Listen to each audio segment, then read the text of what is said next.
समन्ता चक्रवालेषु अत्रा गच्छन्तु देवता सद्धम्मं मुनिराजस्य सुनन्तु सग्गमोक्कदं धम्मश्रवण कालो अयं बदन्ता धम्मश्रवण कालो अयं बदन्ता धम्मश्रवण कालो अयं बदन्ता नमो तस् भगवतो अरहतो सम्मा सम्बुद्धस्स नमो तस् भगवतो अरहतो सम्मा सम्बुद्धस्स नमो तस् भगवतो अरहतो सम्मा सम्बुद्धस्स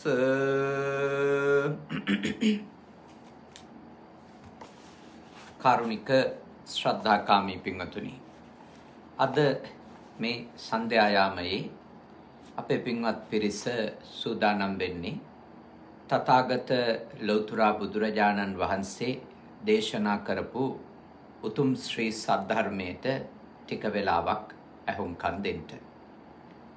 අද දවසේ ධර්මානුශාසනාවේ දායකත්වයේ අරගෙන කටයුතු කරන්නේ සිව් මාසකට පෙර අභාවයටපත් ආදරණීය මෑණියන් වහන්සේ ධර්මකාන්ති එදිරිසිංහ මාතාවටත් වසර 7කට පෙර අභාවයටපත් ආදරණීය පියාණන් ස්ටැන්ලි එදිරිසිංහ මහත්මයාණන්ටත් උතුම් නිර්වාණ ධර්මය අවබෝධ වේවා කියන ප්‍රාර්ථනාවත් දැනට රෝගාතුරව සිටින එල්.ඒ. සරත් ගුණවර්ධන ආදරණීය තාත්තට සහ වාසල තෙන්නකෝන් ආදරණීය අම්මට නිදුක් නිරෝගී සුව දීර්ඝායුෂ ප්‍රාර්ථනා කරමින් ඒ වගේම සිතිර එදිරිසිංහ පුතාට සහ සිතුකි එදිරිසිංහ දියණියට ඉගෙනීමේ කටයුතු සාර්ථක කරගන්නට ආශිර්වාද ප්‍රාර්ථනා කිරීමත් කියන අරමුණු ඇතුව විශේෂයෙන්ම දෙපාර්ශ්වයේම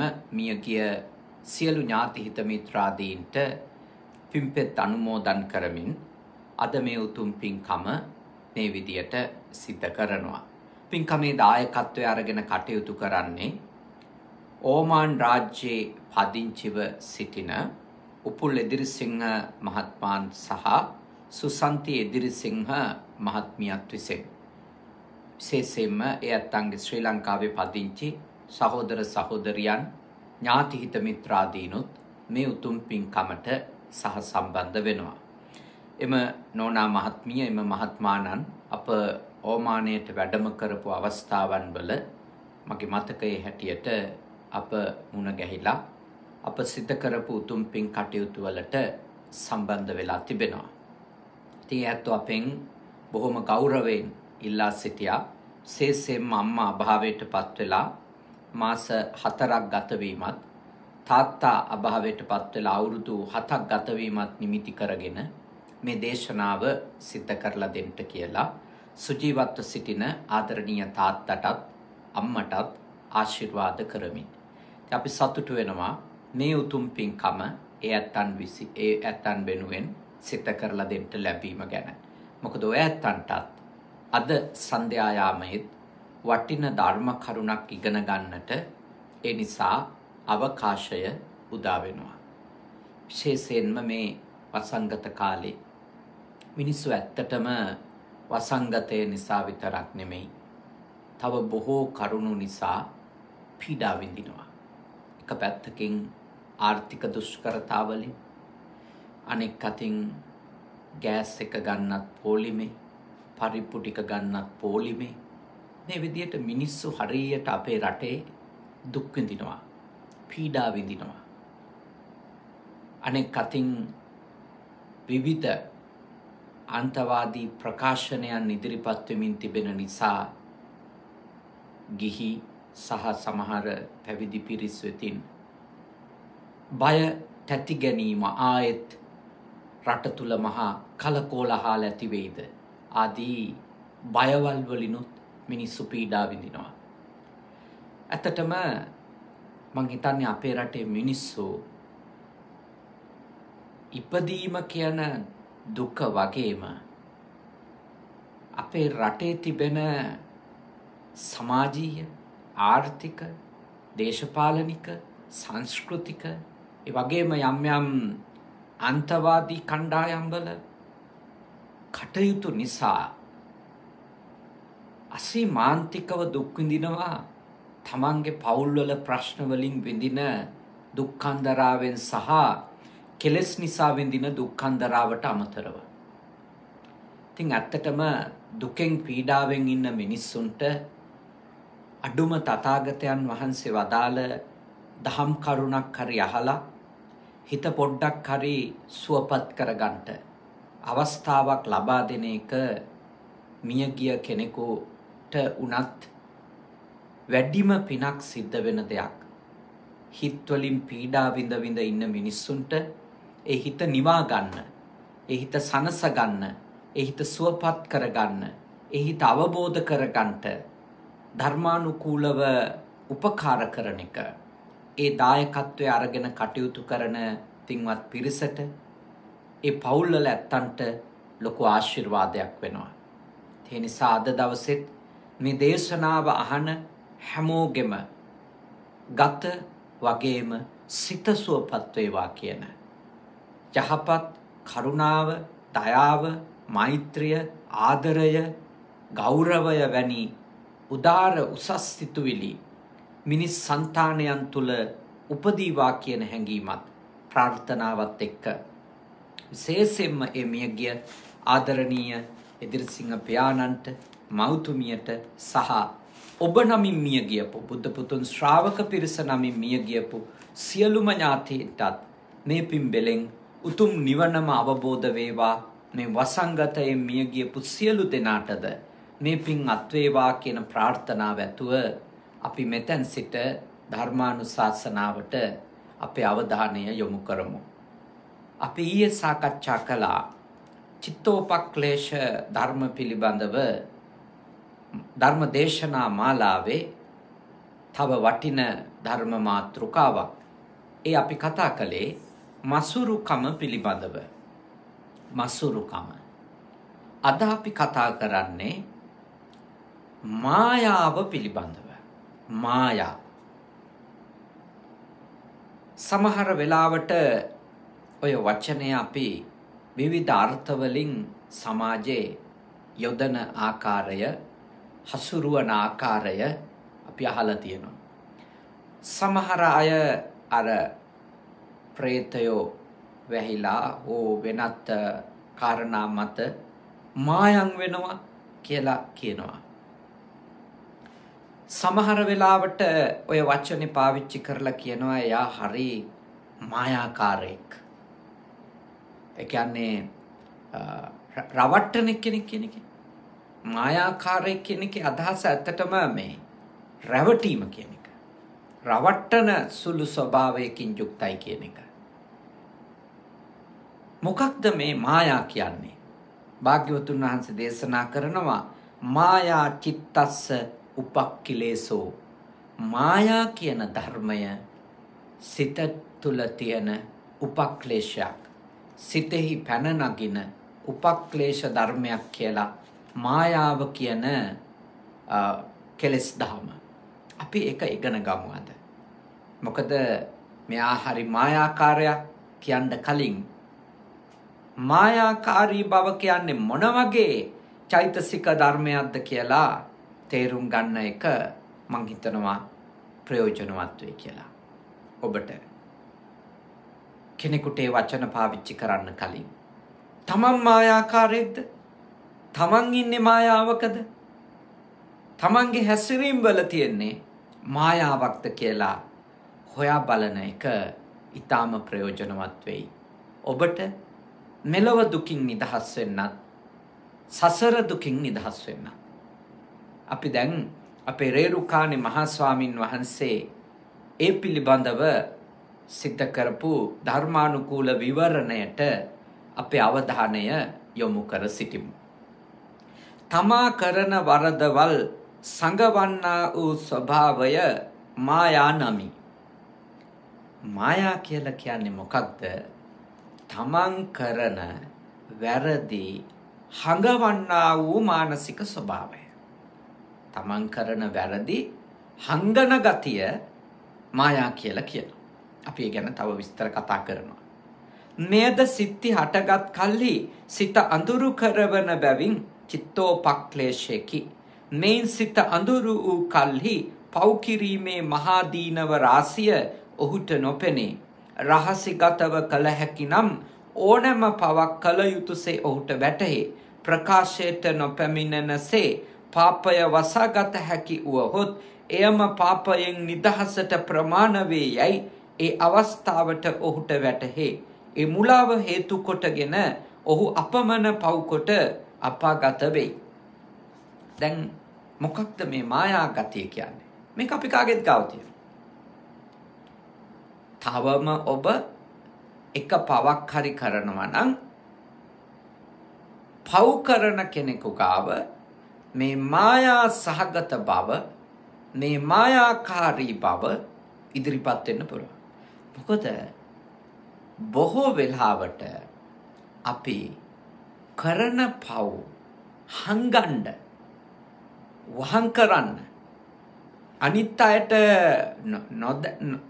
නොහැඟෙනසේ ඉන්න, අනිත් අයට නොපෙන්වා ඉන්න, අනිත් අයට දැනුවත් වෙන එක වළක්වන්න අපි කටයුතු කරනවා. අන්නේ කටයුතු කරන ස්වභාවය තමයි මායාව කියලා කියන්නේ. මායාකාරී ගතිය කියලා කියන්නේ ඒකට. ඉතින් පව් කරන එක කෙනෙකු එහෙම හංගන්නේ ඇයි? තමන් කරන පව් මිනිස්සෙක් හංගන්නේ. ඒකට විවිධ හේතු තියෙන්න පුළුවන්. පළවෙනි කාරණේ තමන්ගේ ආත්ම ගෞරවයට එයින් හානියක් වෙන හින්දා. මිනිස්සු තමන් කරන පව් හැංගිලා කරන්නේ, රහසින් කරන්නේ, හොරෙන් කරන්නේ. ඊළඟට ඒ කරපු හොරෙන් කරපුවා එලිදරව් වෙන එක පුළුවන් උපරිම ආවරණය කරන්නේ ඇයි? හේතුව තමයි, පළවෙනි හේතුව මිනිස්සු තමන්ගේ ආත්ම ගෞරවයට හානියක් වෙනවට මනුෂ්‍යයා කැමති නැහැ. ඒක තමයි පළවෙනි හේතුව. දෙවෙනි එක, මිනිස්සු දණ්ඩනයට බයයි. මොකද පව් කියලා අඳුන්නපු බොහෝ දේවල් නීති විදියටත් තියෙනවා. නීතිය තුලත් කරන්න බැරි දේවල් ආගම් ධර්මයන්හි පව් ලෙස පෙන්වලා දීලා තියෙනවා. දැන් අපේ ධර්මයේ උගන්වපු පස්පව් ගත්තත්, දස අකුසල් ගත්තත් බහුතරයක් නෛතික වැරදි. නීතියත් ඒවම තමයි කරන්න එපා, කරොත් දඬුවම් දෙනවා කියලා තියෙනවා. හැබැයි නීතිය වෙනස්. දැන් උදාහරණයක් කිව්වොත් ප්‍රාණඝාතය කියන අකුසලයට අදාළව ගත්තොත්, ප්‍රාණඝාත අකුසලයේ සම්බන්ධව නීතියේ සමහර සත්තු මරන්න තහනම්. ඒක නීතියෙන් වැරදි. සමහර සත්තු මරණ එක නීතියෙන් වැරද්දක් නෙමෙයි. මිනිස්සු මරණ එක නීතියෙන් අනිවාර්යයෙන්ම වැරදි. එතකොට මා ඔබට සිහිපත් කරනවා, ඔබ අවබෝධ කරගන්න මේක, ඔබ තේරුම් ගන්නට. එහෙම නැහැ. නීතියෙන් යම්කිසි දෙයක් නේ. නීතියෙන් යම්කිසි දෙයක් වැරදි කියලා අඳුනාගත්තු තැන් තියෙනවා. හැබැයි ඒවයිදී ඒ කරණවලදී නෛතිකව යම් සීමා ඇතුළේනේ. හැබැයි බුදුදහමේ ප්‍රාණඝාතය කියන අකුසල කර්මය නැත්නම් පව පෙන්වලා තියෙන්නේ සමහර සත්තු මැරුවට පව් නැහැ, සමහර සත්තු මැරුවොත් විතරයි පව් කියන අර්ථයෙන් නෙමෙයි. චේතනාන්විතව කිසියම් සත්වයෙකුගේ ජීවිතය තොර කරන්න ඕන කියලා චේතනාවක් ඇති කරගෙන උපායක් යොදලා එයාට පණ තියෙන වෙලාවේ ඒක හරියටම දැනගෙන එහෙම ඒ උපාය සාර්ථක වෙලා එයා මරණයටපත් වුණොත් ඒක ප්‍රාණඝාතයක්. එතන ඉන්නේ කූඹියෙක්ද? එතන ඉන්නේ අලියෙක්ද? එතන ඉන්නේ මිනිහෙක්ද? එතන ඉන්නේ මාළුවෙක්ද? බල්ලෙක්ද පූසෙක්ද? ඒක ධර්මයේ කාරණාවක් නෙමෙයි. ධර්මය තුල එය කියන්නේ එක පාපය. ඒක අකුසලයක්. හැබැයි නෛතිකව ගත්තොත් එක හැම සතාටම අදාළව දඬුවම් හම්බ වෙන්නේ නැහැ. ඒ වුණාට දැන් අපි වගේ සමාජයක ගත්තොත් නෛතික දඬුවම් හම්බුනේ නැති වුණාට අපි සමහර පව් කරනවා කියලා දැනගත්තම සමාජීය දඬුවම් හම්බ වෙනවා. සමහර වෙලාවට පවුලේ අය විසින්ම කොන් කරන්න ගන්න. සමහර වෙලාවට සමාජයෙන් මේ වගේ පව් කරන කෙනෙක් කියලා එයාව කොන් කරන්න ආශ්‍රය නොකර ඉන්න, ගෙදරකට වද්ද ගන්නේ නැතුව ඉන්න, මරණයකට මගුලකට තුලාවකට කියන්නේ නැතුව එයාව මග හරින්න, මග තොටකදී හරි දැක්කොත් මග ඇරලා යන්න. ඒ වගේ දේවල් සමාජයේ තියෙනවා. සමාජයේ දඬුවම් තියෙනවා. මිනිස්සු ඒවටත් අකමැති. නෛතික දඬුවම් විඳින්න අකමැති වගේමයි සමාජයෙන් කරන ඒ වගේ නිඳා කිරීම, අපහාස කිරීම, කොන් කිරීම, වෙන් කිරීම, නොසලකා හැරීම ආදී දඬණයටත් අකමැති. කොහොමද මිනිස්සු දඬණයට අකමැති? මිනිස්සු දඬුවමට බයයි. සබ්බේ තසන්ති දණ්ඩස්ස. හැමෝම දඬුවමට බයයි. දඬුවම ගැන කල්පනා කරොත් මිනිස්සු තැති ගන්නවා. ඒක මනුස්ස ස්වභාවය. එතකොට ඔය කාරණාව නිසා මිනිස්සු තමන් කරන පව් එලි කරන්න කැමති නැහැ. තමන් කරන පව් එලි කරන්න කැමති නැහැ. එක්කෝ ආත්ම ගෞරවය සම්බන්ධ ප්‍රශ්න හින්දා, එක්කෝ මේ දණ්ඩනයට තියෙන බය හින්දා. ඔය දෙකේදීම මිනිස්සු තමන් කරන පව් පුළුවන් තරම් හංගගෙන ඉන්න. පුළුවන් තරම් වහගෙන ඉන්න. පුළුවන් තරම් ඒවා එලිදරව් වෙන එක නවත්තන්න උපායන් යොදනවා. අන්නේ උපායශීලී බව තමයි මායා කියලා කියන්නේ. මායා ගතිය කියලා කියන්නේ ඒක. එතකොට දැන් ඒකේ තියෙන භයානකකම මොකක්ද? ඒකේ තියෙන භයානකකම තමයි ඔය උපායශීලීකමේ දිගටම මිනිහෙක් සාර්ථක වුණොත්, ඒ කියන්නේ කාටවත් අහු නොවි ඇත්තටම එයා ඕනි දෙයක් කරගෙන යනවා. එහෙම හිතන්න. එතනදී එයාගේ ඔළුවට යන්න පුළුවන් වැරදි අදහසක් අපි අහුවෙන්නේ නැත්තම්, අපි එලිදරව් නොවන මට්ටමට අපිට යමක් කරගෙන යන්න පුළුවන් නම් එතකොට ඒක විපාකයක් නෑ වගේ එකක්. තමන් ප්‍රාණඝාත කරපු එක හරි, තමන් හොරකම් කරපු එක හරි, වෙනත් අකුසලයක් කරපු එක හරි, ඒක කවුරුත් දන්නේ නැති වෙන්න වහගෙන ඉන්න පුළුවන් නම් ඒක ජයග්‍රහණයක් ලෙස, ඒක සාර්ථකත්වයේ ලෙස, ඒක ඇත්තටම අර පාපයෙන් ගැලවීමක් ලෙස කෙනෙකුට හිතෙන්න පුළුවන්. එහෙම එයාගේ මනසට වැරදි අදහසක්, මිත්‍යා දෘෂ්ටියක් උපදින්න, ඇති වෙන්න ගොඩාක් ඉඩ තියෙනවා. හින්දා අපි කරන පව් හංගනකොට පරිස්සම් වෙන්න ඕන.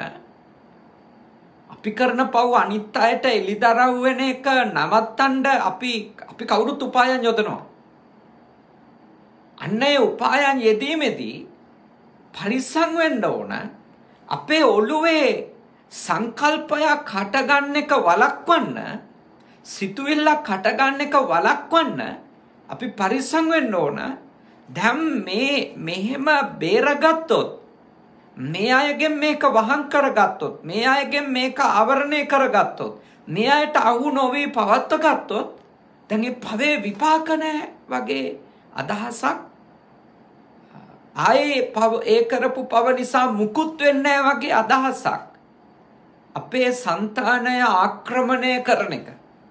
අපේ සිත මේ වහගන්න එක. ඒ වගේ සිතුවිල්ලකින් අපි පරිස්සම් වෙන්න ඕන. උදාහරණයක්. දැන් ළමයෙකුට හිතුනොත් මොකක් හරි වැරද්දක් කරනවා, එයාට තියෙන්නේ අම්මගෙන් බේරෙන්න විතරයි කියලා හිතන්න. අම්මට අහු නොවි මේක කරන්න ඕන. තාත්තට අහු නොවි කරපු වැරද්ද, කරපු හොර වැඩේ, කරපු කපටිකම පවත්ත ගන්න ඕනි කියලා හිතන්න. එයා ඇත්තටම කරේ වැරද්දක් නම්, වැරද්දක් කිව්වේ පව් සිද්ධ වෙන අකුසලයක් නම්. දැන් අම්මයි තාත්තයි අකමැති දේවල් තියෙනවා, හැබැයි ඔක්කොම පව් නෙමෙයි. ඔක්කොම පව් නෙවෙයිනේ. අම්මයි තාත්තයි අකමැති දේවල් කරා කියලා ඒ ඔක්කොම දේවල් පව් ලෙස පෙන්වලා නෑ බුදුදහමේ. පව් ලෙස අකුසල් ලෙස බුදුදහමේ පෙන්වපුවා තියෙනවා. අන්න එවැනි දෙයක්. කවුරු හරි කෙනෙක් අම්මට අහු නොවෙන්න කරනවා. තාත්තට අහු වෙන්නේ නැති වෙන්න කරනවා. ඉතින් දැන් තාත්තගෙන් හංගන් ඉන්නවා මේක. අම්මගෙන් ඒක හංගන් ඉන්නවා ඒ කරපු එක. සමහරට ජීවිත කාලෙම හංගන් ඉන්නවා. අන්න එහෙම දිගු කාලයක් හංගන් ඉන්නකොට, දිගු කාලයක් ඒගොල්ලෝ ගාව මේක එලිදරව් දෙන්නේ නැතුව වහන් ඉන්නකොට, ඒ වහන් ඉන්න ගතියට කියන්නේ මායා කියලා. ඒ හංගන් ඉන්න ගතියට කියන්නේ මායා කියලා. ඒ මායා භව තුල එයා ඉන්නකොට අනිත් අයට ඒ මායාකාරී හැසිරීමේ ඉන්නකොට කියන්නේ වැරද්දක් කරමින් වැරද්දක් කරන්නේ නෑ වගේ හැසිරෙනවා. හොඳ එක්කෙනෙක් වගේ හැසිරෙනවා. අන්න ඒ මායාකාරී බවට ඊළඟට එයා රැවටෙන්න ගන්නවා. ඒකයි මේකේ තියෙන තේරුම් ගන්න තියෙන කොටස ඒක. ඒක තමයි මේ තියෙන ගැඹුරු දාර්ශනික අර්ථය අල්ලගන්න තියෙන.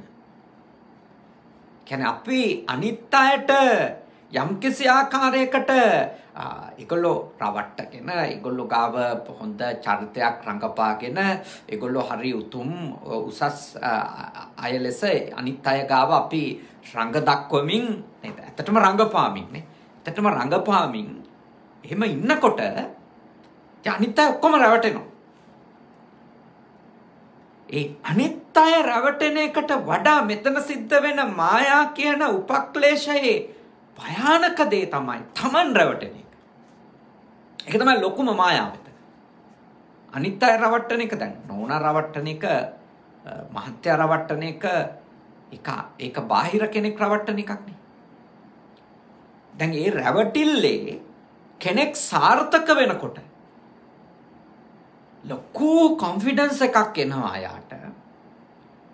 දැන් තමන් කරන ඒ ක්‍රියාව, තමන් ඒ කරගෙන යන අකුසලය හෝ පාපය, ඒ වැරද්ද, එය දැන් කොහොමත් විපාක දෙන එකක් හෝ ඒකට නරක ප්‍රතිඵලයක් එන්නේ නැති ලෙස මෙයාගේ හිත කල්පනා කරන්න පටන් ගන්නවා. මොකද එයා එළිය රවට්ටමින් ඉන්න නිසා එයා යාට රැවටෙන්න පටන් ගන්නවා.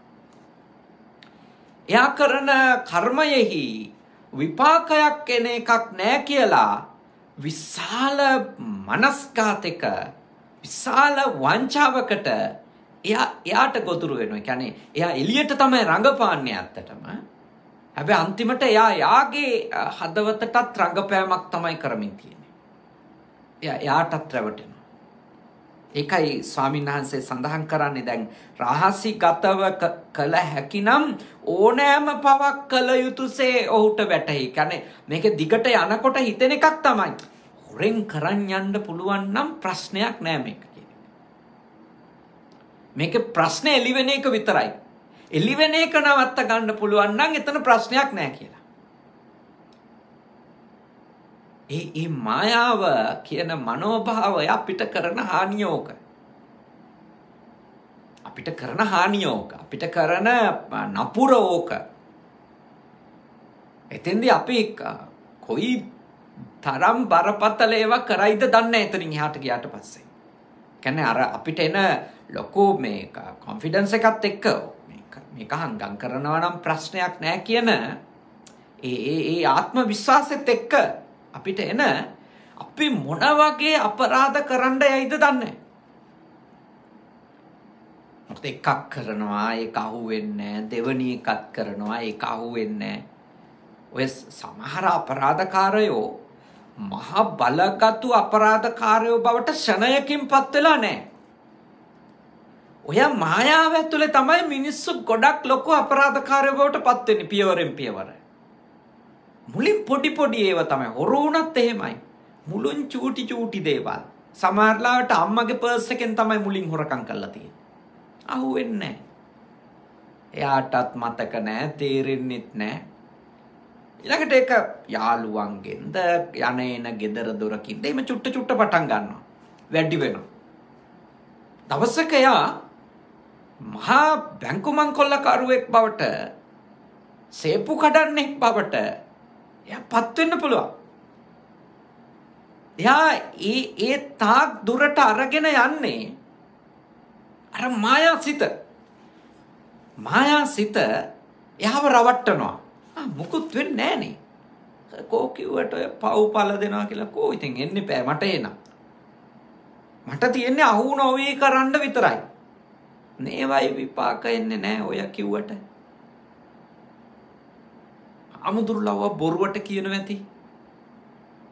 දැන් ඔබට තේරෙනව නේද මිනිහෙක් ඊටාම සුළු අකුසලයකින් පටන්ගෙන බලගතු අපරාධකාරයෙක් වීම දක්වා එයාව අරගෙන යන්න ඉස්සරහට එයාට රැවටෙන එක. එයාගේ මනසේ යෙදෙන මේ මායා සිතට අහුවෙන එක තදින් බලපාන. ඒක අර කෙනෙක් මුලින් ඇත්තටම කවුරුක්වත් එක සැරේටම මේ ෆිසිකලි මේ ඇඩික්ට් වෙච්ච කෙනෙක් බවට ඇල්කොහොල් වල පත් වෙන්නේ නැහනේ. කායිකවම හැබැයි වෙච්ච කෙනෙක් බවට කවුරු හරි එක්කෙනෙක් මේ පළවෙනි සතියෙම ඇල්කොහොල් සම්බන්ධව පත් වෙන්නේ නැහැ. හැබැයි ඉඳලා හිටලා බොන්න පටන් ගන්නවා. මොකුත් නැහැ. ඉතින් යනවා. ගෙදර අයට තේරෙන්නේ නැහැ. දවසයි අමාරුව. ඔහොම ඉතින් ඒක යනවා. ඊට පස්සේ ඒක පාටි වලදී පීපු මිනිහා ඔන්න සිකුරාදට බොන්න පටන් ගන්නවා. මෙහෙම කියලා දිනපතා හැන්දෑවට බොන්න පටන් ගන්නවා. ඊළඟට තව පියවරක් ගියාම උදෙත් බොන්න පටන් ගන්නවා. ඊළඟට තුන් වෙලට බොන්න පටන් ගන්නවා. ඒ කියන්නේ එයා දන්නේම නැතුව එයාගේ ගතත් එයාගේ මනසත් දෙකම එහි වහලෙක් වෙනවා. එයා දන්නේම නැතුව. මුලින් චුට්ටක් හොරෙන් දෙමව්පියන්ට හොරෙන් පාවිච්චි කරලා නෝනටත් හොරෙන් පාවිච්චි කරලා බීලා ඇවිල්ලා බිව්වේ නෑ වගේත් ලස්සනට ඉඳලා එහෙම එළියට රඟපානවා මුකුත් නෑ වගේ. ඒක මේ ටික දවසක් කරන් යන්න පුළුවන් ඕන එකක පුළුවන්. හැබැයි පසුව සිද්ධ වෙන දේ තමයි ඒක ඇතුලේ එනවා ලොකු විශ්වාසයක්. ඔව් මට මේක දිගටම කරන්න පුළුවන්. මට මේක මීට වඩා ටිකක් කරන්න පුළුවන්. තව ටිකක් ඉස්සරහට යන්න පුළුවන්. එතෙන්දි මිනිහෙක් නැති වෙන විදිය, මිනිහෙක් විනාශ වෙලා යන විදිය ඒක මේ විග්‍රහ කරන්න බෑ ඇත්තට. එච්චරයි නේද? එච්චරයි. ඒකෙන් මේ මිනිස්යාගේ විනාශය එතනින්ම මේ සිද්ධ වෙනවා. එතනින්ම සිද්ධ වෙනවා. මේ මනසේ කතාව නේද? මේ හිතේ කතාව අපි තේරුම් ගන්න ඕනේ. අපි හරියටම අවබෝධ කරගන්න ඕනේ මේ හිතේ කතාව. මේ හිත අපිට මුලින් උදව් කරනවා එළියේ අයව අන්දන් දෙන්න. ලොකු උදව්වක් කරනවා. එළියේ අය රවට්ටන්න ගොඩක් උදව් කරනවා අපේ හිත. ගොඩක්. පස්සේදී ඒ හිතම අපිව රවට්ටන්න පටන් ගන්නවා. නේද? ඒ හිතම අපිව රවට්ටන්න පටන් ගන්නවා. ඒ හිතම. එහෙනම් බුද්ධිමත් වෙන්න. එහින්දා ඔබ තාම ප්‍රඥාවන්තව තේරුම් ගන්න උත්සාහ කරන්න. ඔබට එළිය රවට්ටගෙන යන්න පුළුවන්. අම්මා රවට්ට ගන්න පුළුවන්, තාත්තා රවට්ට ගන්න පුළුවන්, බිරිඳ රවට්ට ගන්න පුළුවන්, සැමියා රවට්ට ගන්න පුළුවන්. එහෙම අපේ ආශ්‍රය කරන අය රවට්ටගෙන යම් ගමනක් යන එක ලේසි. ඒත් දීර්ඝ කාලීනව අනිකා රැවටන්ට යන ව්‍යායාමය ඇතුලේ, වෑයම ඇතුලේ, උත්සාහය ඇතුලේ ඔබට රැවටීමත් ආරම්භ වෙලා. ඔබට රැවටෙන්න පටන් ගන්නවා. ඔබට අහු වෙන්න පටන් ගන්නවා. මම ටිකක් මේ වැඩි වෙලාවක් මේ එකම කරුණ විස්තර කරන්න ගන්න එක ගැන සමා වෙන්න. මොකද අද මේ දේශනාව කරන දායකත්වයේ ගත්ත ඇත්තන්ගේ දරුවෝ පොඩි කාලේ ඉඳලම අධ්‍යාපනය ලැබමින් ඉන්නේ විදේශ රටක. ඒගොල්ලොන් බණ අහන්න කැමතියි. හැබැයි ඒගොල්ලොන්ට මේ ධර්ම කරුණ තේරුම් ගන්න ඕන. මේක ටිකක් ගැඹුරු සංකල්පයක් නේ. ඇත්තටම මේක මේ බෞද්ධ මනෝවිද්‍යාත්මක සංකල්පයන්නේ, concept එකක් නෙමෙයි සාකච්ඡා කරන්නේ. අපේ මනසේ තියෙන බලගතු අපිට අඳුන ගන්න අමාරු ඊටාම සියුම් ක්ලේශයක් ගැන තමයි අපි මේ සාකච්ඡා කරන්නේ. ඒ හින්දා අර ළමයින්ට නේද? අර ළමයින්ට මේ ටිකක් විතර අසීරු වෙනවා මේ ඇත්තටම මේ යම්කිසි ආකාරයකට මේක මේ තේරුම් ගන්න එක. ඒකෙන් මම ටිකක් වැඩිපුර විස්තර කරනවා. ඒක මං හිතනවා ඔයත්තන්ටත් ගොඩක් ප්‍රයෝජනවත් වෙයි කියලා. මේක හොඳට විස්තර කරගත්තම මේකේ තමන් ඉන්න තැන ලකුණු කරගන්න ලේසි. හොඳට තේරුම් ගත්තම තමන් ඉන්න තැන අවබෝධ කරගන්න එක පහසුයි. තමන් කොතනද ඉන්නේ කියලා. එතකොට සංගවී පව් කරන්නා වූ මායාකාරයා නිතරම ශුද්ධ පුද්ගලයෙකුසේ පෙනී සිටින බැවින් අන්‍යෝ ඔහුට අනුශාසනා නොකරති. දැන් හොරෙන් පව් කරන කෙනාට සිද්ධ වෙන විශාල අයහපතක් තමයි එයාට කවුරුත් මඟ පෙන්වන්නේ නැහැ. ඒ කියන්නේ තමන් කරන වැරදි හංගගෙන ඉන්න එක්කෙනාට, වහං කරගෙන ඉන්න එක්කෙනාට කවුද අනුශාසනා කරන්නේ? දැන් ඕවා ගෙවල් වල වෙන්නේ නැත්තේ. දැන් සමහර ළමයි ඉන්නවා හරි ස්මාර්ට් නේ. හොන්දට වැරදි කරලා අම්මලා එනකොට නම්බර එකට ඉන්නවා. හරිම ලස්සනට ඉන්නවා. අහුවෙන්නේ නැති වෙන්න ආයි කරපු වැරදි එහෙම වැරද්දක් කරා කියලා ඒ පැත්ත පලාතකවත් නැති වෙන්න මේ ලස්සනට මේ දේවල් සූදානම් කරලා පිළිවෙලට ඉන්නවා. සමහර ළමයි. හැබැයි ඒ ගෙදරම ඉන්න සමහර ළමයි කරාද අහුවෙනවා. වැරද්දක්. එතකොට ගෙවල් වල වෙන දෙයක් තමයි ගොඩක් වෙලාවට. ඒක අපේ පන්සලෙත් වෙනවා අපේ පන්සලෙත් වෙනවා. මොකද පොඩි හාමුදුරුවෝ ගොඩයිනේ. එතකොට සමහර පොඩි හාමුදුරුවෝ ඉන්නවා හරි දක්ෂයි. ඒ කියන්නේ එයා වැරද්ද කරාට එයා මුකුත් කරලා නැහැ වගේ ඉන්න. එයා දක්ෂයි, අහුවෙන්නේ නැහැ. හැබැයි එයා කරපු වැරදි වලට වෙන අය අහුවෙනවා. ඒ මොකද ඒගොල්ලෝ කරපු වැරදි ගොඩක්, ඒ කියන්නේ අහුවෙන එක්කෙනා කරන ගොඩක් වැරදි එළි වෙනවා අපිට. එතකොට දැන් අපි වුණත් සමහර වෙලාවට මගේ අතින් වුණත් සිද්ධ වෙලා තියෙන දෙයක් තමයි අර නියම වැරදිකාරයට අනුශාසනාවක් කෙරෙන්නෙම නැහැ. ඒ කියන්නේ නියම වැරදිකාරයට බැනුමක් මගෙන් හම්බ වෙන්නෙම නැතුව මගේ හැරිච්ච අවස්ථා තියෙනවා. මොකද හේතුව? එයා එහෙම වැරද්දක් කරනවා අවුරුද්ද 2-3 මගේ ගාව හිටියත් මම දැකලා නැහැ. මට අහුවෙලත් නැහැ. එතකොට මම අතින් උනත් සමහර අයට මොකක් හරි වැරද්දක් කරලා කියලා කියපු ගමන් මම අතින් උනත් කියලා තිනවා අරය වෙන්නේ නැති කියලා.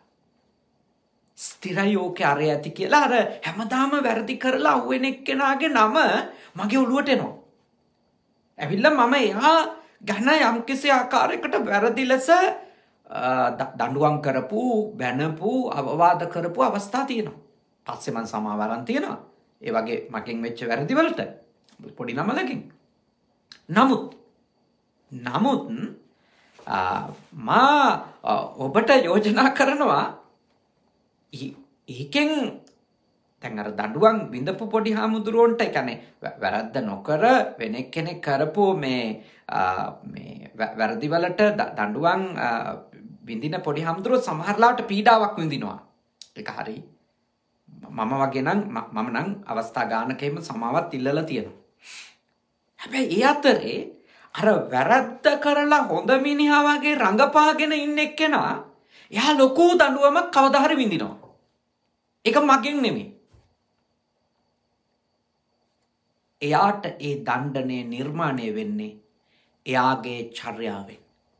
එයාගේ චේතනාවෙන්. මොකද එයා හැමදාම වැරදි කරලා අපිව රවට්ට අපි ගාව හොඳට රඟපාමින් ඉන්නවා. ඒ නිසා අපි එයාට කවදාවක්වත් එයා ගැන කියන්නේ මෙයාට නම් ඉතින් කියන්න දෙයක් නැහනේ. එයා හොඳට ඉන්නවා. මෙයාට ඉතින් අවවාද කරන්න දෙයක් නැහැ. හිත දැන් සමහර අම්මලා තාත්තලා කියනවා මෙයා ගැන නම් සත පහකට බය වෙන්න දෙයක් නැහැ. මොකද හේතුව? එයා ගැන තියෙන පූර්ණ නිගමනයක්. මෙයා නම් හොඳයි. තව එක්කෙනෙක් ගැන තියෙන පූර්ණ නිගමනයක්. මෙයා නම් නරකයි. කොච්චර වැරදිද අපි? ඒ වැරද්දෙන් ඊටම අහිංසක එක්කෙනෙක් පීඩා විඳිනවා විතරක් නෙමෙයි. ඒ අපි හිතන විදියනේ අපි හිතන විදියේ තියෙන ඒ වැරදි ස්වභාවය නිසා අර වැරදි කරන ළමයා නේ අර වැරදි කරන දරුවා හෝ වැඩිහිටියා හෝ පොඩි හාමුදුරුවෝ හෝ කවුරු හරි කෙනෙක් එයා අපෙන් කවදාවත් මඟ පෙන්වීමක් ලබා ගන්න නැහැ ඊළඟට. ඒ කියන්නේ අපිට තියෙන පූර්ව නිගමනයක් එයා හොඳ එක්කෙනෙක් කියලා. මම ඔබට යෝජනා කරනවා.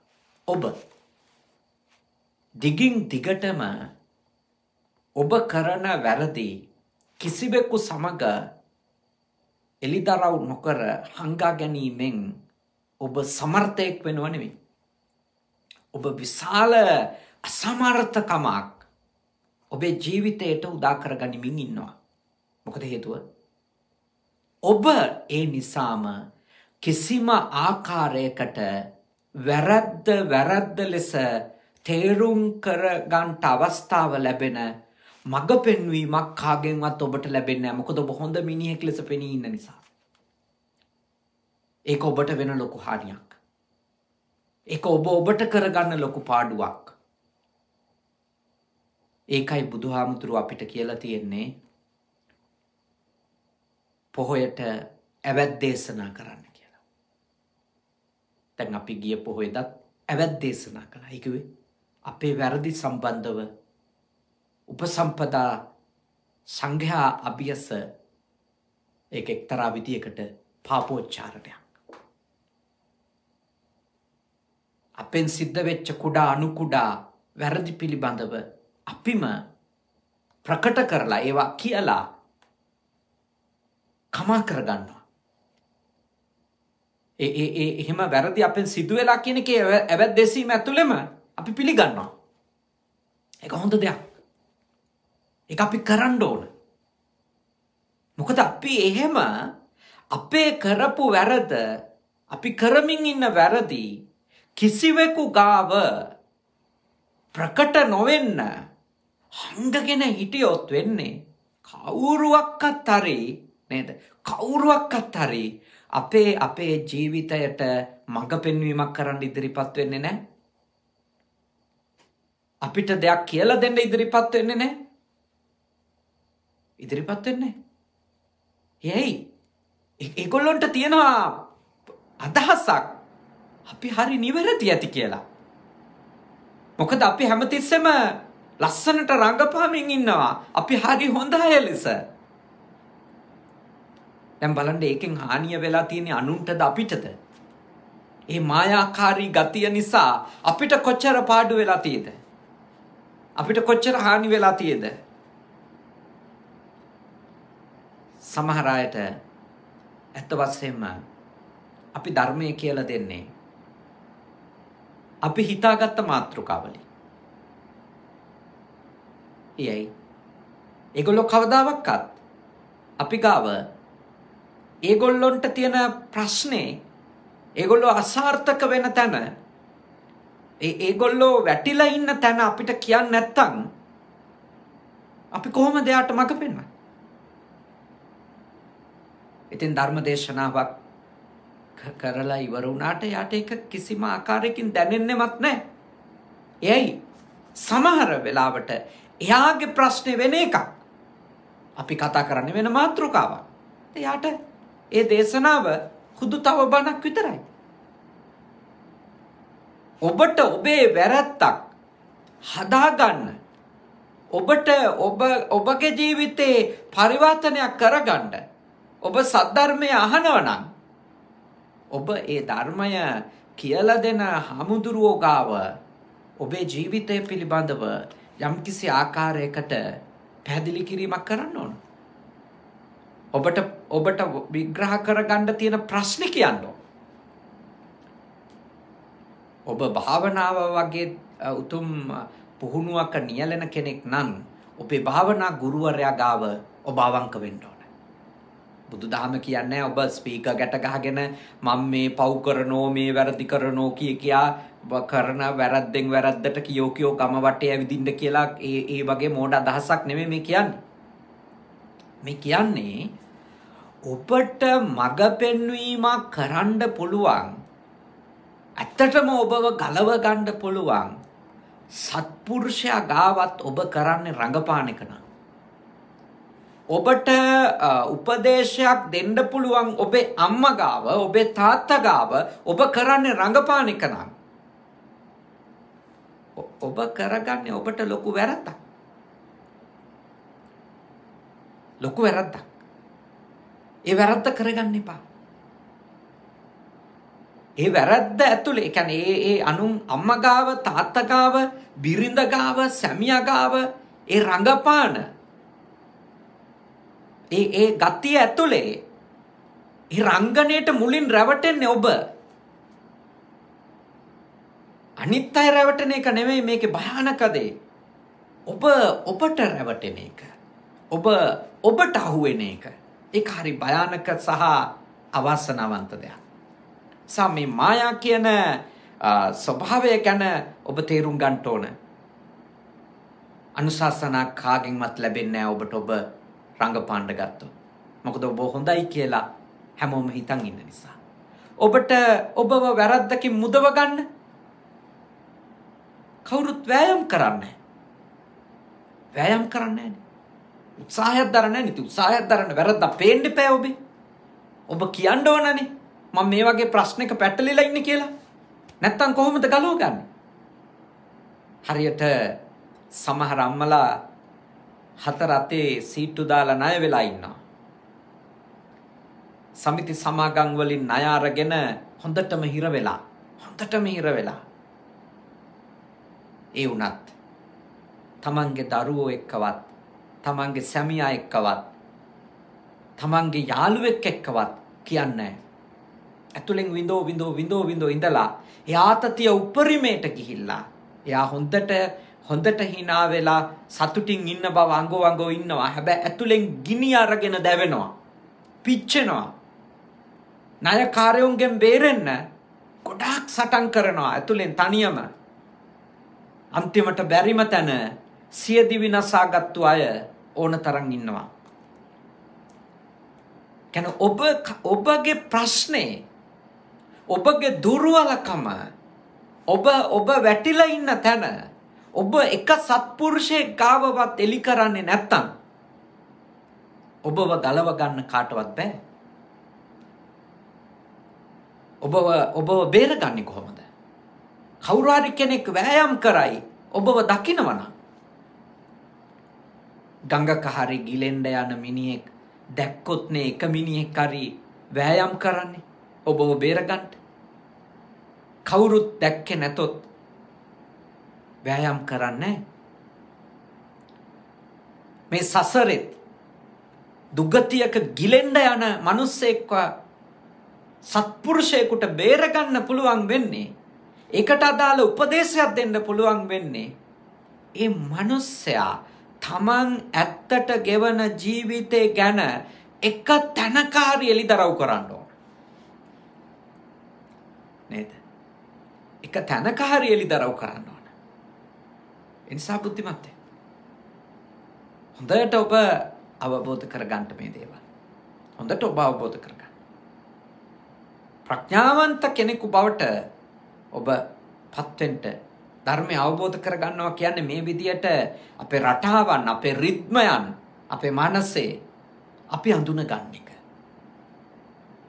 එක අපේ පවතින දුර්වලකම් වලින් නිදහස් වෙන්න අපි වෑයම් කරන එක. ඒකයි පුහුණු වෙනවා කියන්නේ. ඊළඟට කරන්නා වූ පව් ගැන සැකයක් ඉපදීමෙන්වත් අනෙකෙකු ඔහුට අනුශාසනා කළහොත් එබන්දක් නොකල බව ඔහු තරයේ කියයි. එබඳු පාපයක් කිරීම වරදක් බවත් නොකළ යුතු බවත් ඔහු පවසයි. එයින් අන්‍යයාට ඔහුට අවවාද අනුශාසනා කරන්නට කරුණක් නැති වෙයි. එබැවින් නොකළ යුතු බව නොකරන බව කියා රහසිගතව පව් කරන්නා එයින් මිදවීමට ඉතා දුෂ්කරය. එබැවින් මායාව සත්වයන්ට මහා අනර්ථකරය. නිකන් හරි කවුරු හරි කෙනෙකුට චුට්ටක් හරි තේරිලා මෙයා යන්නේ වැරදි පාරක කියලා පොඩ්ඩක් හරි හැඟීමක් ඇති වෙලා අවවාදයක් කරන්න ආරම්භ කරනකොටම එයා ඒ වැරදි වල තියෙන විපාක ගැන ඊට වඩා කියන්න පටන් ගන්නවා. අයියෝ ඒවා කොච්චර ලොකු පව්ද, ඔය වගේ පව් කරනවද මිනිස්සු නම් කියලා එහෙම කියනකොට මොකද වෙන්නේ? අර පවක් කරන, ඒ කියන්නේ උපදේශයක් දෙන්න ආපු එක්කෙනාටත් හිතෙනවා මම ඇයි මෙයාට මොකක් හරි කියන්නේ, මෙයා හොඳට දන්නවානේ, මෙයාට හොඳට තේරෙනවානේ මෙයා කරන්නේ නැතුව ඇති වැරද්ද, මෙයා එහෙම අකුසලයක් කරන්නේ නැතුව ඇති කියලා අර උපදේශය දෙන්න කියපුවම අනුසයටත් හිතෙනවා. එතකොට එයත් ආපස්සට යනවා. දැන් ජීවිතේ පුරාම ඔය විදියට කෙනෙකු මායාව කියන මනෝභාවය තුල හිරකාරයක් වෙන්න පුළුවන්. අනුන් රවට්ටන්න යෑමෙන් තමන් රැවටිලා ඉන්න තියෙන ඉඩකඩ බොහොම වැඩි.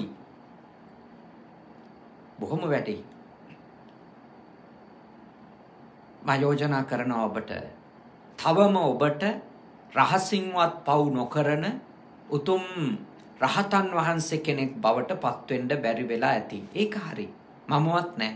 මගෙන් ඇහුවොත් ඔබ වහන්සේ සියලු කෙලෙසුන් නැසපු කෙනෙක්ද? නෑ. කුඩා අකුසලයක්වත් ඔබ වහන්සේකින් වෙන්නේ නැද්ද? නෑ, වෙන්න පුළුවන්. අවස්ථා තියෙනවා. කාරණේ මොකක්ද? මම ගාව වැරද්දක් තිබෙන බව මට මඟ පෙන්විය හැකි, මගේ දුර්වල තැන් තිබෙන බව මට මඟ පෙන්විය හැකි සත්පුරුෂයා ගාව හංගන්න හොඳ නැහැ.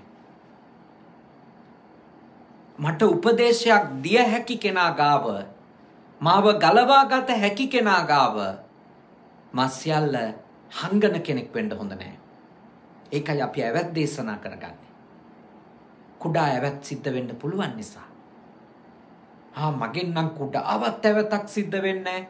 චූටි දෙයක්වත් වෙන්නේ නැහැ. මම ඒ නිසා ඇවත් දෙසන්නවත් ඕන කෙනෙක් නෙමෙයි ආදී වශයෙන් හිටියොත් එය මම ලෝකය රැවට්ටීමට වඩා මම මාවම රවට්ටගෙන ඉල්ලක්. රහතන් වහන්සේ නමක් නොවන ඕනම කෙනෙක් අතින් ඕනම වෙලාවක කුඩා අනුකුඩා අකුසල් වෙන්න පුළුවන්. මහා භයානක අකුසල් නෙවෙයි. නමුත් කුඩා අනු කුඩා අකුසල් සිද්ධ වෙන්න පුළුවන්. ඒකෙන් කාටවත් අපරාධයක් නුනට චූටි දේවල් වෙන්න පුළුවන්. හැබැයි චූටි දේ වුණත් ඒක තමන්ගේ කාව එවැනි වරදකාරී බවක් තියෙනවා නම් ඒක යා තේරුම් අරගෙන ඒකට අදාළව යම්කිසි ආකාරයකට උපදේශයක් ලබා ගන්න, මඟ පෙන්වීමක් ලබා ගන්න, හිත දියුණු කරන්න යන ගමනේදී, හිත නිවැරදි කරගන්න යන ගමනේදී අවංක වීම අවශ්‍ය වෙනවා. මේ කියන්නේ මොකක්ද? මායාව වෙනුවට අවංකභාවය ගොඩනගන්න ඕනේ පුහුණුවේදී කියලා. අවංකභාවය පුහුණුවේදී අවංකභාවය තමයි වැදගත්ම දේ. අවංකභාවය. හෘදය සාක්ෂියට එකඟ වීම. අවංකභාවය නැතුව කිසිවෙකුට මා හිතන්නේ කිසිම ආකාරයක විමුක්තියක් ලබන්න පුළුවන් කියලා. කිසිම ආකාරයක විමුක්තිය ලබන්න බෑ අවංකභාවය නැතුව. හැබැයි මේ අවංකභාවය කියලා කියන්නේ මතක තියාගන්න තමන්ගේ තියෙන හැමදේම ඔක්කොම එක කියෝ යන එකක් නෙමෙයි. එහෙම එකක් නෙමෙයි. අපි ගාව තිබෙන දුබලකම ගැන, ප්‍රබලකම ගැන, අපි ගාව තියෙන කුසල පැත්ත ගැන, අකුසල පැත්ත ගැන අපට සාකච්ඡා කරන්නට, උපදෙස් ලබා ගන්නට අවස්ථාවල් එනවා. ඒ තැන්වලදී එයාය ගාව වංචා කරන්න බෑ. අම්මා ගාව දරුවෙක් ළමෙක් විදියට ඉන්න කාලය තුල අම්මා ගාව වංචා කළොත්, අම්මට තාත්තට වංචා කළොත් ඒගොල්ලෝ විනාශ වෙනවා. හැමෝම එක්ක කියා ගන්න බැරි වෙයි. ඒත් අපිට අම්මා එක්ක කියා ගන්න පුළුවන්. තාත්තා එක්ක කියා ගන්න පුළුවන් ඕන එකක්. හැමෝම එක්ක කියා ගන්න බෑ. බුදුදහම එහෙම කියලත් නෑ. මේ කොහොම එක්ක පාරේ හම්බෙන අයත් එක්ක ඔක්කොම කියන්න කියලා නෑ. හැබැයි අපිව බේරගන්න අපිට මඟ පෙන්වීමක් කළ හැකි එක්කෙනා එක්ක කියන්න ඕන. එතෙන්ටත් හැංගුවොත් ඉවර තමයි. බිරිඳ ගාව, සැමියා ගාව අවංක වෙන්න ඕනි. ඒ අය එකිනෙකා එක්ක මායා කර ඉන්න ගියොත්, රංගපාමින් ඉන්න ගියොත්, ඒක ඇතුලේ එයා රැවටෙන දවස වැඩි ඈතක නෙමෙයි. ලෝකේ රවට්ටන එක ලේසි වුණාට තමන්ට රැවටිලා ඉන්න එකෙන් ගැලවෙන එක ලෙහෙසි පහසු දෙයක් නෙමෙයි. ඉතින් අද දවසේ ඔය ඇත්තෝ තාම ශ්‍රද්ධාවෙන් මායා කියන ඒ චිත්ත උපක්ලේශ ධර්මය ගැන ඉගෙන ගත්තා. හෙට දේශනාවට තියෙන මාතෘකාව සාටෙය්‍ය.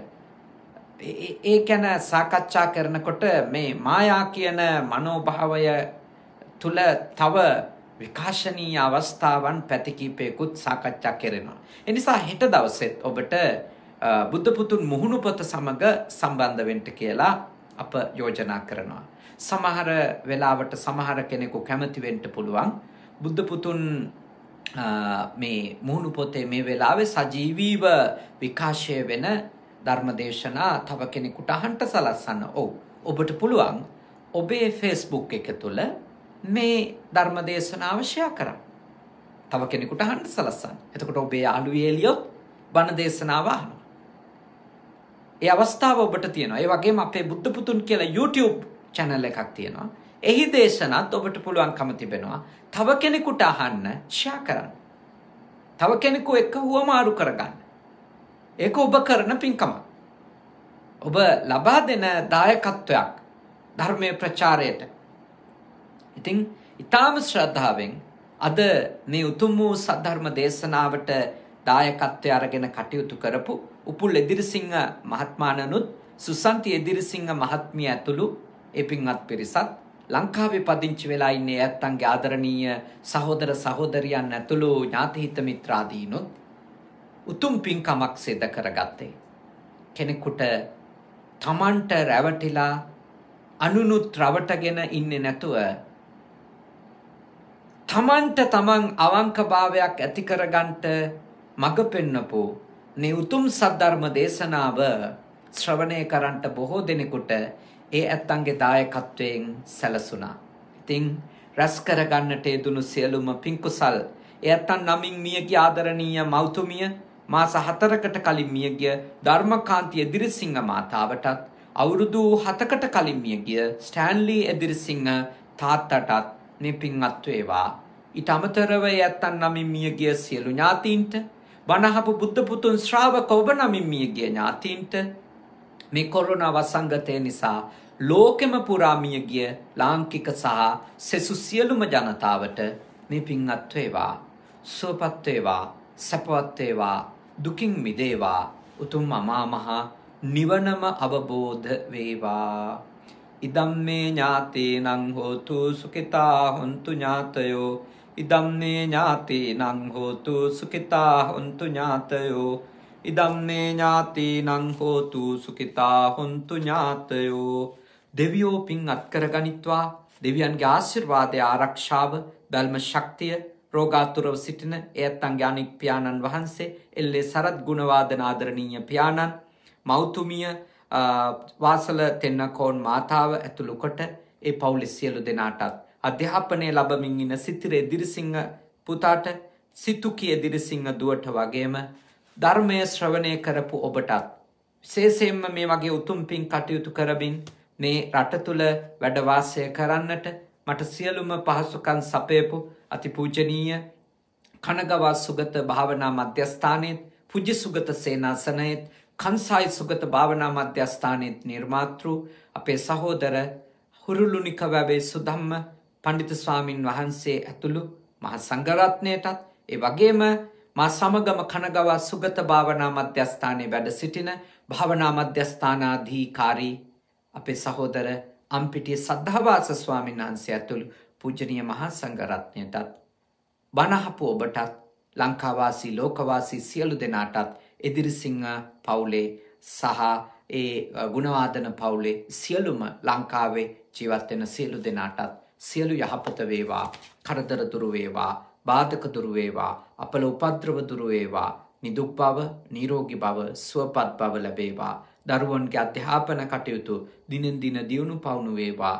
සියලුම දෙවියෝ රටත් ලෝකයත් ඔබත් ශාසනයත් සමස්ත ලාංකීය ජනතාවත් ආරක්ෂා කරත්වා. ලෝකවාසීනුත් රකිත්වා. උතුම් දෙවිවරුද නිවන් දකිත්වා. සාදු සාදු සාදු. අවසාන වශයෙන් ඔබ අප හැම දෙනාට දෙවි දේවතාවුන්ට නියගිය සියලුම ඥාතිහිත මිත්‍රාදීන්ට මේ පින් කුසල් බලයෙන් ඉක්මන් භවයකදී උතුම් අමා මහ නිවනම අවබෝධ වේවා. සාදු සාදු සාදු. ආකාසට්ටා ච බුම්මට්ටා දේවා නාග මහිත්‍තිකා පුඤ්ඤන්තං අනුමෝදිත්වා චිරන් රක්칸තු ශාසනං. ආකාසට්ටා ච බුම්මට්ටා දේවා නාග මහිත්‍තිකා පුඤ්ඤන්තං අනුමෝදිත්වා චිරන් රක්칸තු දේශනං. ආකාසට්ටා ච බුම්මට්ටා දේවා නාග මහිත්‍තිකා පුඤ්ඤන්තං අනුමෝදිත්වා චිරං රක්칸තු මම් පරන්ති තී. ඔබ හැමදෙනාම නිදුක් වෙත්වා, නිරෝගී වෙත්වා, සුවපත් වෙත්වා. සාදු සාදු සාදු.